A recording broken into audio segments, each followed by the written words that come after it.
Hello friends, आप देख रहे हैं 20 अप्रैल का डीडी न्यूज। जम्मू कश्मीर के उधमपुर में बस खाई में गिरी, 15 लोगों की डेथ। सुप्रीम कोर्ट ने जारी की रोड सेफ्टी गाइडलाइंस। हाईवे पर हैवी व्हीकल पार्क नहीं कर सकेंगे। ढाबा या कमर्शियल बिल्डिंग्स के लिए भी हुई सख्ती। आर्म फोर्सेस भी फ्यूल कंजर्व करने में लगी। एलपीजी की जगह बायोगैस, सोलर और विंड पावर के यूज पर दिया गया जोर। जापान में अर्थक्वेक ऑफिशियल्स ने सुनामी का अलर्ट भी किया जारी।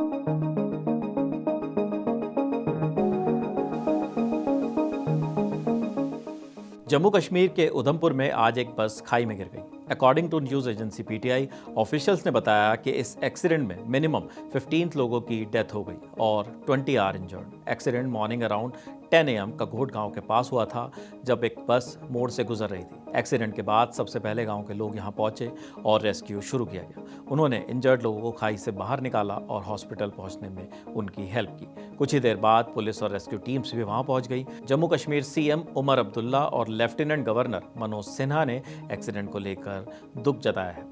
तमिलनाडु के विरुधनगर डिस्ट्रिक्ट में एक पटाखा फैक्ट्री में ब्लास्ट हुआ और वहां आग लग गई। According to the cops, accident में 23 लोगों की डेथ हो चुकी है। वहीं 6 पर्सन्स फिलहाल आईसीयू में एडमिट बताए जा रहे हैं। मरने वालों में 16 वुमेन्स और 3 मेन्स है। एक्सीडेंट के टाइम फैक्ट्री में 30 लेबर्स काम कर रहे थे। अकॉर्डिंग टू ANI, ब्लास्ट के बाद जब रेस्क्यू किया जा रहा था, उसी समय फैक्ट्री में एक और ब्लास्ट हो गया, जिसमें पुलिस, फायर और रेस्क्यू टीम के 13 लोग इंजर्ड हो गए। सभी को हॉस्पिटल में एडमिट कराया गया है।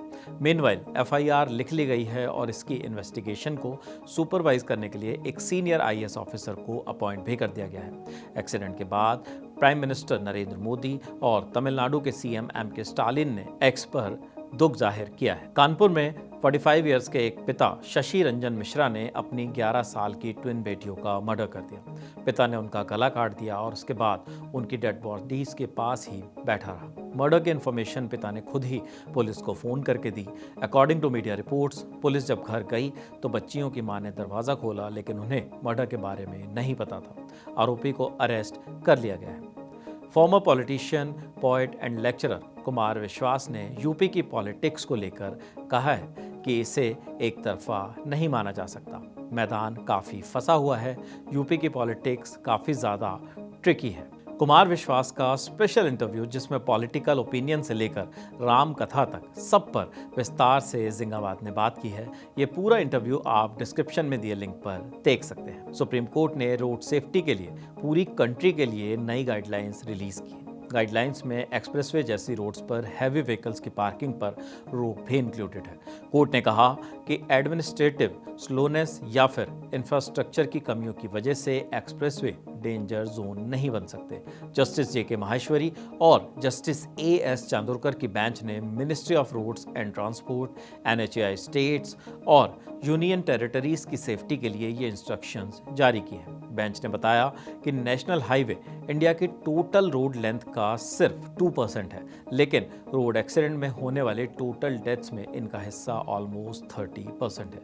इनमें सुप्रीम कोर्ट ने कहा कोई भी हैवी या कमर्शियल व्हीकल किसी भी नेशनल हाईवे पर पार्क नहीं होगा और ना ही वहां रुकेंगे। इसमें एक एक्सेप्शन ये है कि अगर हाईवे पर कोई डेजिग्नेटेड जगह है तो वहां गाड़ी रोकी जा सकती है।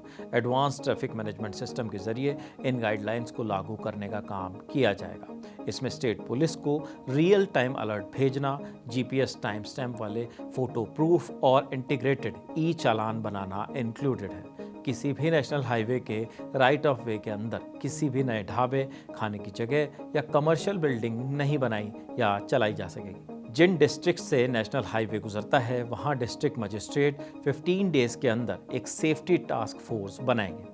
And all over the country इस ऑर्डर के लिए विदिन 7 डेज फोर्स बनाई जाएगी, जिसमें एडमिनिस्ट्रेशन, पुलिस, NHAI और PWD के ऑफिशियल्स शामिल रहेंगे। MP के सतना के वल्लभ भाई पटेल डिस्ट्रिक्ट हॉस्पिटल में 5 थैलेसीमिया पेशेंट बच्चों में HIV पॉजिटिव पाया गया। इसका पता चलने पर मध्य प्रदेश हेल्थ डिपार्टमेंट ने इन्वेस्टिगेशन की, जिसमें हॉस्पिटल के लेवल पर कई लापरवाहियां सामने आई हैं। इन्वेस्टिगेशन में एक्सपायर्ड ब्लड, अनट्रेसेबल डोनर्स और पुअर रिकॉर्ड कीपिंग के बारे में पता चला है। हॉस्पिटल के लैब के इंचार्ज डॉक्टर देवेंद्र पटेल और 2 टेक्नीशियंस को पहले ही सस्पेंड किया जा चुका है। स्टेट के public health and medical education के डायरेक्टरेट ने इस मैटर में चार्जशीट भी बनाई है। इसमें ही ये लैब की लापरवाही सामने आई है। रिपोर्ट में साफ लिखा गया है कि ब्लड डोनर्स के प्रॉपर रिकॉर्ड मेंटेन नहीं किए गए थे, कंपनी डिटेल्स और टेस्टिंग किट्स मिसिंग थी। इसी के ब्लड को HIV या इस तरह के दूसरे इन्फेक्शंस के लिए चेक नहीं किया जा रहा था। इसके अलावा रिपोर्ट में ये भी सामने आया है कि एक्सपायर्ड ब्लड भी ब्लड बैंक ने यूज़ करने के लिए दिया है और यही एक्सपायर्ड ब्लड एक थैलेसीमिया पेशेंट बच्ची को चढ़ाया गया था। मार्च से अप्रैल 2025 के बीच ये बच्चे HIV पॉजिटिव पाए गए। श्रीनगर एयरपोर्ट पर 2 US सिटीजन्स को डिटेन किया गया है। दोनों के सामान में सैटेलाइट कम्युनिकेटर और GPS डिवाइस मिला है। एयरपोर्ट सिक्योरिटी ने उनसे कुछ सवाल किए और इसके बाद उन्हें जम्मू एंड कश्मीर पुलिस को फर्दर क्वेश्चनिंग के लिए सौंप दिया गया है।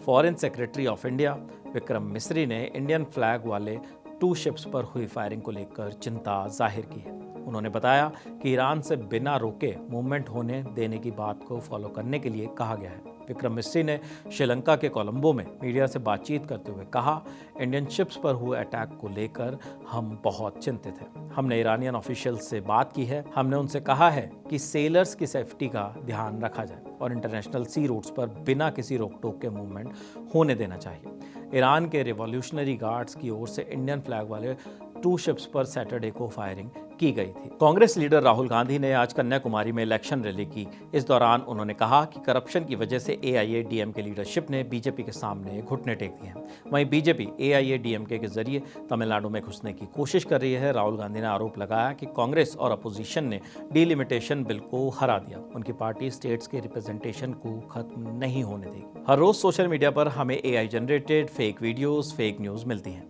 क्या सच है, क्या झूठ? आपके लिए इस प्रॉब्लम का सॉल्यूशन जिंगाबाद ने ढूंढ लिया है।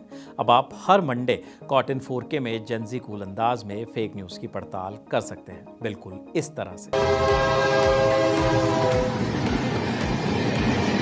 सलमान खान था क्या गाय बन के? मैंने कल देखा और ये रील मैंने 4 बार देखा। क्या नजर आया तुम्हें? क्या हुआ?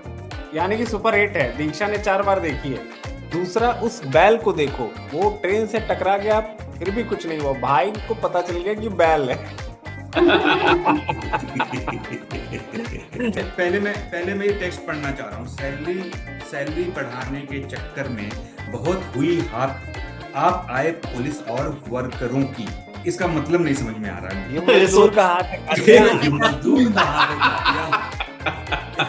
है। रोजगार ढूंढ कह रहा परमानेंट काम के लिए संपर्क करें मेरे मोबाइल नंबर पर। यार, civil war like situation in Lucknow, Uttar Pradesh, in India. India is burning, civil war home to home. ये पाकिस्तानी प्रोपेगेंडा है, पाकिस्तान से फैलाए जा रहे हैं। वहां पे पेट्रोल 500, 600, 700 रुपए किलो जा रहा है, आटा आपको मिल नहीं पा रहा है। पाकिस्तान में पेट्रोल किलो पे मिलता है क्या?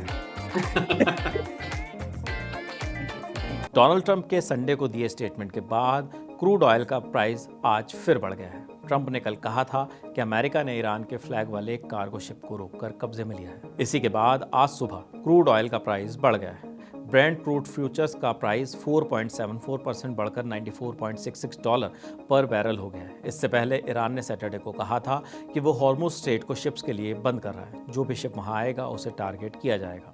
28 फरवरी को अमेरिका, इजराइल और ईरान के बीच वॉर शुरू हुई। तभी से all over the world energy crisis का डर सता रहा है और इसी वजह से एनर्जी मार्केट अनस्टेबल हो गया है। जापानीज ब्रॉडकास्टर NHK ने बताया कि जापान में 7.4 इंटेंसिटी का अर्थक्वेक आया है। सानरिको कोस्ट से अराउंड 100 किलोमीटर दूर समुद्र में 10 किलोमीटर की गहराई में यह अर्थक्वेक आया है। अकॉर्डिंग टू NHK, अर्थक्वेक की इंटेंसिटी जापानीज सेस्मिक स्केल पर 0 से 7 के बीच 5+ दर्ज की गई। इसके बाद जापानीज प्राइम मिनिस्टर सनाए तकाइची ने अफेक्टेड एरियाज में लोगों से ऊंची जगह पर जाने के लिए कहा है।